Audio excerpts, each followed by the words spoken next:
close your eyes for a moment and take a deep, slow breath. Feel the air enter your lungs and notice the stillness that follows. In the noise of our modern world, we are always doing something.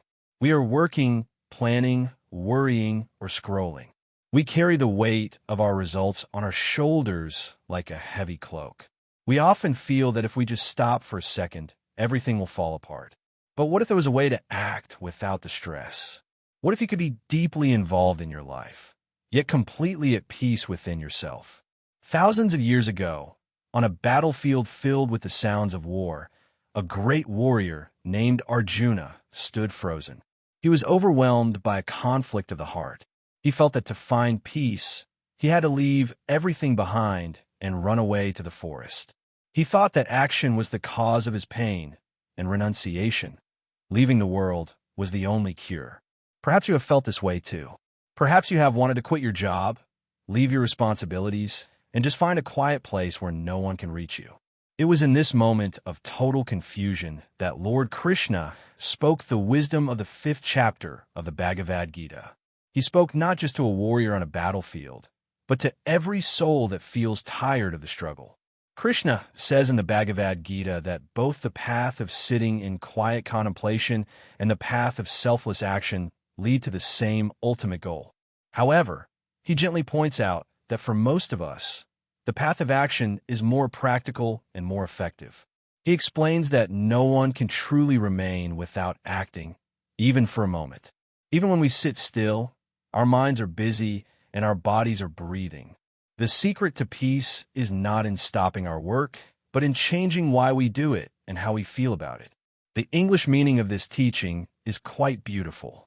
It tells us that a person who neither hates nor desires the fruits of their work is a true renouncer. You do not have to wear saffron robes or live in a cave to be spiritual.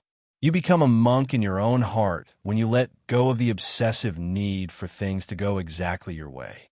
Krishna teaches that the person who acts without attachment, offering their work to the divine, is like a lotus leaf on the water.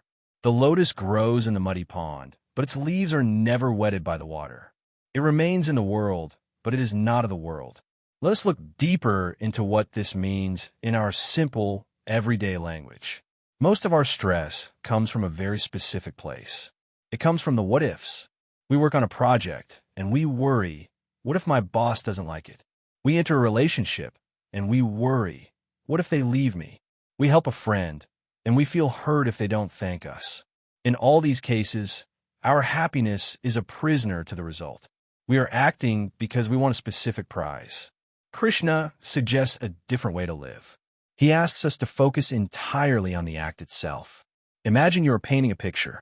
If you're only thinking about how much money you will sell it for, your hand will shake and your mind will be tight. But if you paint simply because you love the colors and the movement of the brush, you are free. The work itself becomes your meditation. This is the heart of the 5th chapter. It is the art of being busy on the outside while remaining a silent observer on the inside. Think about your daily life. Think about the emails, the chores, the difficult conversations, and the deadlines. Usually, we see these things as obstacles to our peace.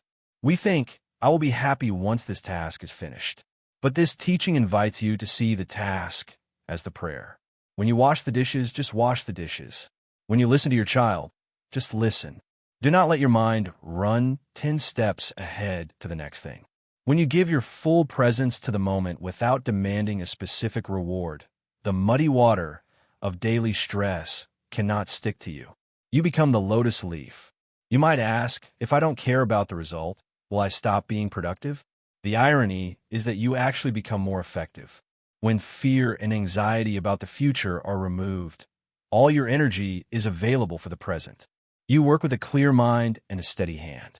You are no longer drained by the emotional roller coaster of success and failure. You find a quiet center within you that remains untouched whether you win or whether you lose. This brings us to our fears and our sense of purpose. We often fear that we are not doing enough or that we are losing a race. We feel a deep sense of guilt when we aren't productive. But the Bhagavad Gita reminds us that you are not just a human doing. You are a human being. Your value is not defined by your paycheck, your status, or your list of achievements. Your value is inherent. By detaching from the results, you reclaim your freedom. You realize that you are the master of your actions, but you are not the master of the universe's response. And in that realization, there's a profound sense of relief. As we move toward the end of our reflection, let us carry this one strong takeaway with us. True renunciation is not about what you give up on the outside. It is about what you give up on the inside. You don't have to give up your home, your family, or your career. You only need to give up the heavy burden of I and mine. Give up the idea that you are the sole creator of your success. Instead, see yourself as an instrument of a larger, beautiful harmony. When you go back to your life after this moment of stillness, try this one small thing. Pick one task today, something simple. Do it with your whole heart, but tell yourself the result of this is not in my hands, and that is okay. Notice how much lighter you feel. Notice how the tension leaves your shoulders when you stop trying to control the uncontrollable. As you walk through your day, remember the image of a lotus. It lives in the water, it finds its strength in the water, but it stays dry and pure. You can live in this busy world and still keep your soul quiet and clean.